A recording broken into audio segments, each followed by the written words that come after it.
After almost 20 long years, our favorite purple little dragon has finally made his way back. Spyro, A Realm Beyond makes its way to modern consoles spring 2027, and we've got everything you could possibly need to know about it right here. This is TomCam TV.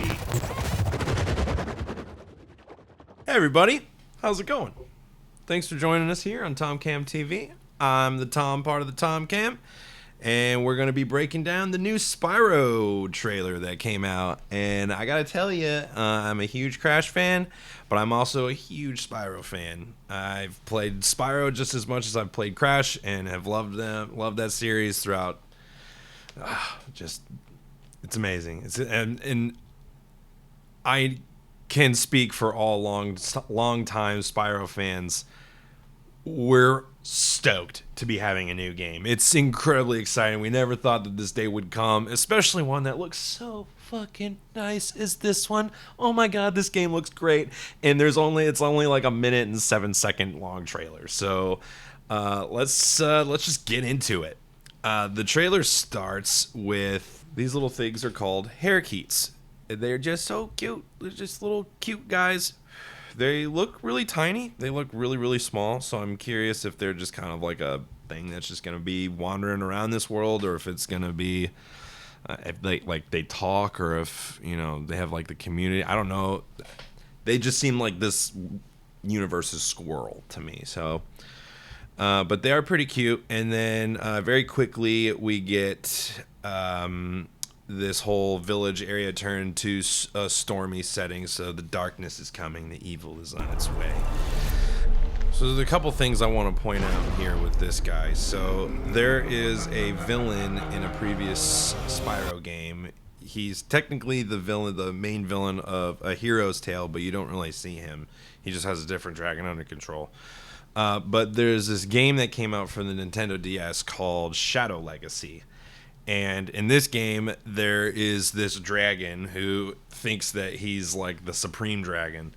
And he is basically trying to control all dragons. And he has a scepter, and he uses magic, and he's called the sorcerer. I think this is him. I think this is the sorcerer because of the magic thing. He does kind of look dragony, like with these kind of scale things on the side of his head. And then, that staff is really reminiscent to the kind of powers and stuff that he used in the DS game. On top of that, he's got this, like what looks to be kind of a floating lair, maybe? Based on this shot. We'll come back to that later. We hard cut over to this very classic-y, Spyro-y type of setting. And you can see in the background all the gems in the back, so we're still going to be collecting gems. Could we see it appears from Buddy Bags? Or Buddy Bags equivalent? But this little shot, this is, I think, a really important shot right here, because you see that he's picked up more speed, and then he launches himself up for the flight. And Toys for Bob has said that flight is a big part of this game. It's not going to be a gimmick. It's not going to be, something that you use in little areas. It seems like it's going to be a at least somewhat open world-esque game, and there's going to be a lot of areas for you to fly to. Something that I think is pretty cool is that they're leaning into the flight aspect. Spyro's getting a little bit older. He's becoming a more experienced dragon. It would only make sense for him to be able to actually fly, and not just kind of glide down.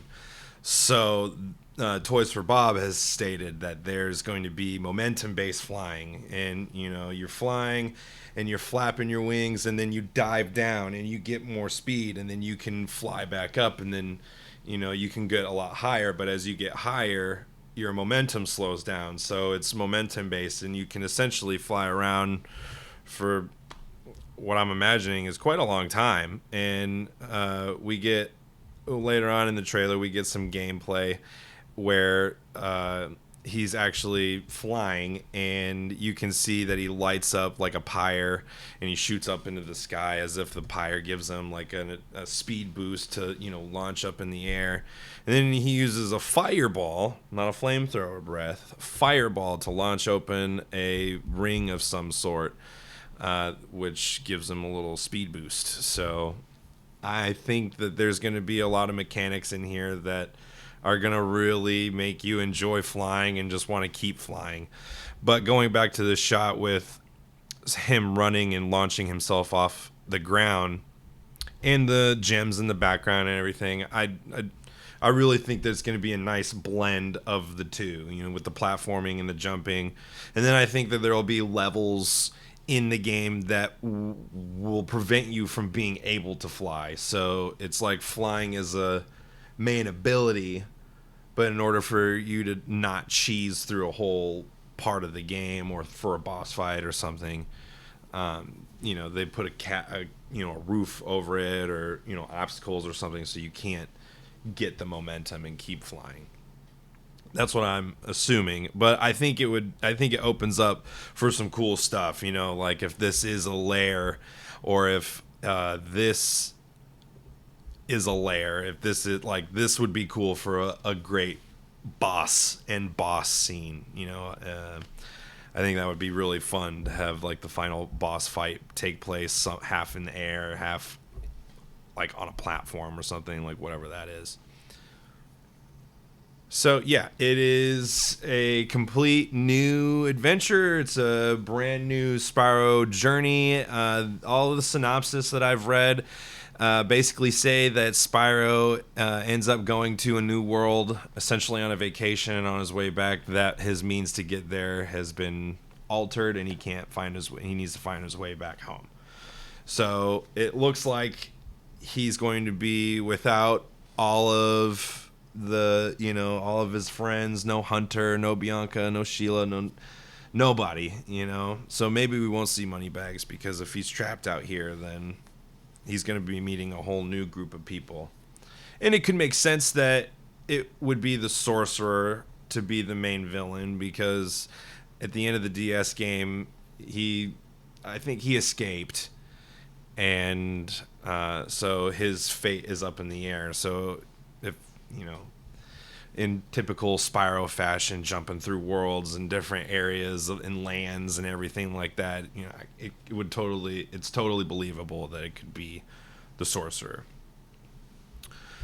But what we do know for sure is that Tom motherfucking Kenny is coming back to voice Spyro. That's right, everyone. I love it. I love that they got Tom Kenny to come back for Spyro. I think that's great. I think he's the best voice actor to play Spyro, aside from the guy that voiced him in Spyro 1, but that's besides the point. I think Tom Kenny has done a great job with him, and I'm very excited to see what he can do with another full featured, you know, game of being able to voice Spyro. I think that's very exciting.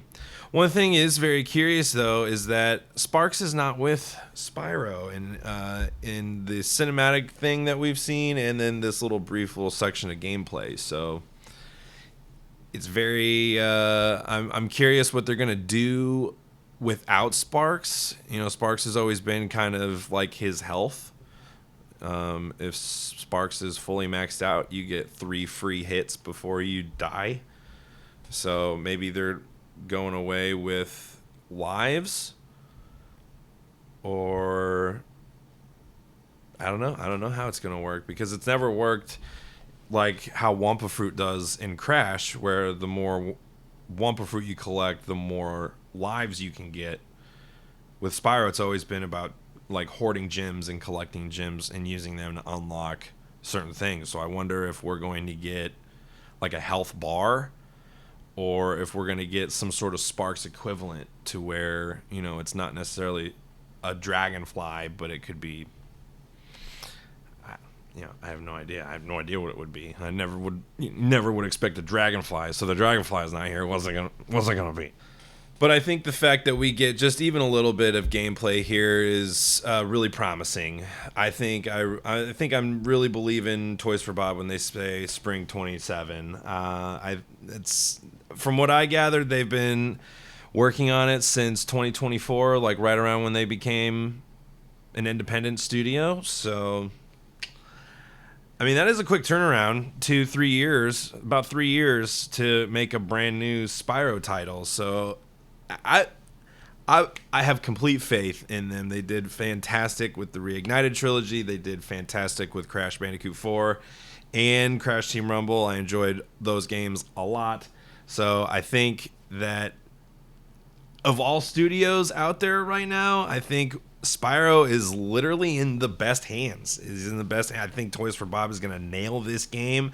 They've already nailed the aesthetic. I mean, just like you can go back and watch our live stream of me and Cam watching the Xbox showcase, and when this got announced, man, I was cheesing so hard. Oh my god, like I'm still cheesing, dude. Like, look at him, he looks so good. He looks so good. Oh man, and just like if you're a real Spyro fan, man, I really don't understand how you could like be hating this or be scared or anything. Like, I'm so excited.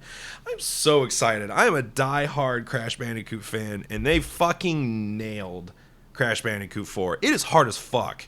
It is so hard, but it's so rewarding, and it's so much fun. I have my qualms with it. I do have a little issues with it, but it is really good. And to make to be brave enough to make a direct sequel and say all the other games are not canon, this one is right after Crash Bandicoot Warped, I think that's pretty intense. And so Toys for Bob has said that the same thing essentially is going on here. Their foundation for this is the Reignited trilogy, and that's pretty fucking sick. So if you've been a Spyro fan for a long time, you've got to be over the moon. One, we get a new one. One, like, just that in itself, that we should be just psyched that Spyro's even being talked about. 2, it comes out next year. Like, less than a year away. Sometime in the spring 2027.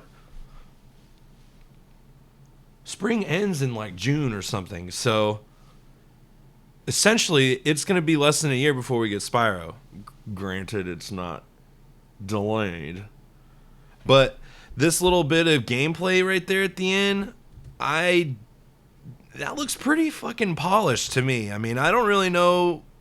I'm not a game developer, and obviously this is only just like half a second of footage, but this looks really good. And I can't wait to see more about it. And I think that it's going to be a really great sequel. And I think we're in for a really great time. So Spyro fans, rejoice, because not only is this game coming out, but they said that this is just the beginning. They want to make more Spyro games. They want to keep them in the talk, and then they want to keep crashing the talk. And guys, we're eating good, y'all. There's nothing to complain about. We're eating good. Just this screenshot alone right here, just this in itself tells me that there's going to be a lot to do in this. You can already see at the bottom places to run on both sides. I'm assuming that you'll be able to get to swim. So you can get into this waterfall or this river down here. And you're going to be able to fly. So you're going to have all these different, like this ring up top that you can shoot and gain more speed. There's that little hut up here. There's a bridge over there. I mean, there's just like, I feel like there's just going to be so much shit to do in this game. It's going to be unlike anything we've ever seen in a Spyro game. And I think it's going to blow everybody's nips off. Honestly, I think this is going to be way bigger than what people are anticipating. We're used to, linear, semi-linear worlds with kind of open hubs. But this, I think, is going to be almost all open world. Based on this shot alone, I don't see anything that would give me a reason not to think that. There looks like so many places to explore in just this one screenshot, and that's just one area of the game.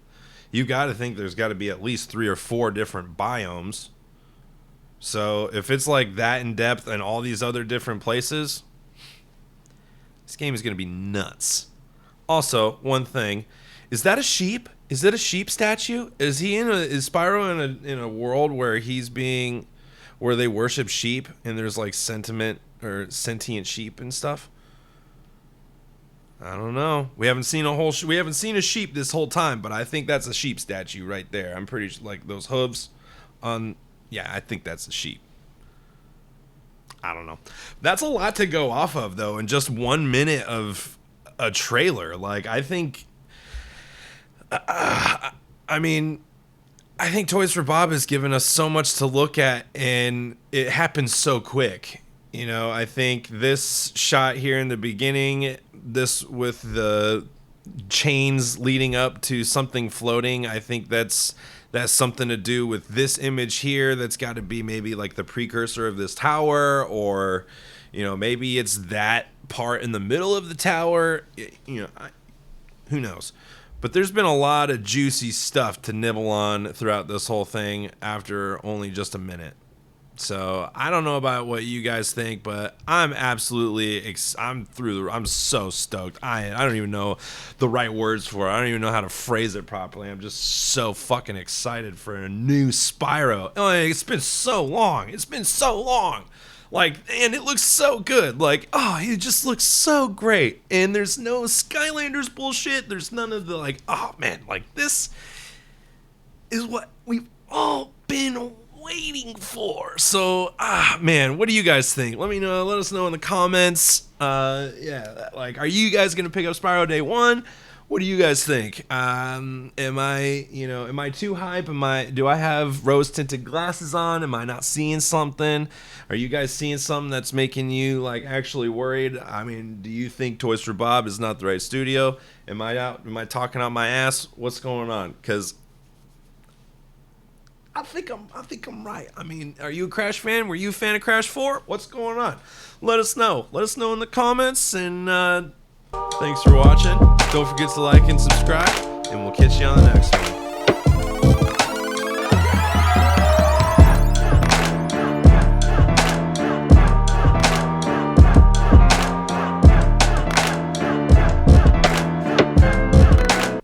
Bye.